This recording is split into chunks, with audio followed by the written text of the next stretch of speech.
A fast steamer never knows what might appear on their desk. You need to be able to deal with the unexpected and that which is beyond your experience. Hi everyone, I'm Elvis, the presenter of Power of Habit and Flexibility.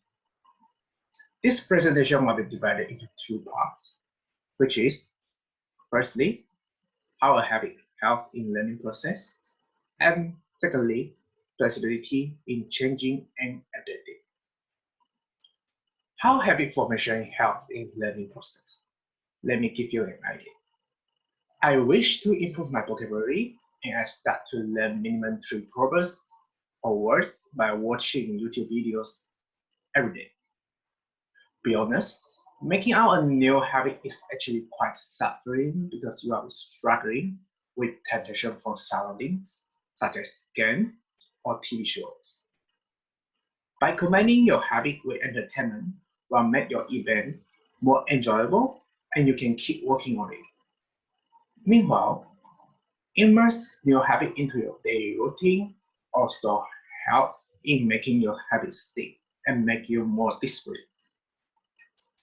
What I can tell about the effect to myself is I used to hate the vocabulary learning, but now I feel happy and I have to do it every day. If not, I will feel lost. That's how habit works. Now, let's move to flexibility. Why flexibility is better? Without flexibility in changing and adapting to different circumstances and environments, you will feel like your life is much difficult. The best example will be the coronavirus issue. For example, my personal project is being affected because my plan required the feedback from my friends and tutors. But I changed this activity into vocabulary test, which is conducted online, and is also helpful to my project. As you can see, this coronavirus issue doesn't really affect my progress, but it does train my flexibility in changing. So I can adapt myself in my learning. And now I'm going to share my way in improving my flexibility and adaptability, which named STAR method. The STAR method can be divided into 4 steps, which is identify and describe your situation. It can be where were you, what were you doing, and what was the context. For example, I'm currently living with my Australian relative. I started chit-chat with them, and sometimes I feel guilty and sorry because I couldn't continue that talking.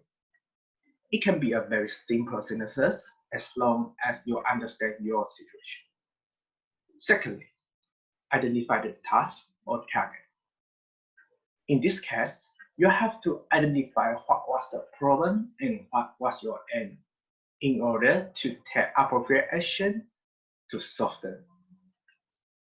Thirdly, describe your action. You need to be clear about what you did. For example, you can record the step or procedure you have done for achieving your goals in a diary or logbook. The material I use is logbook from OneNote. Lastly, explain the result.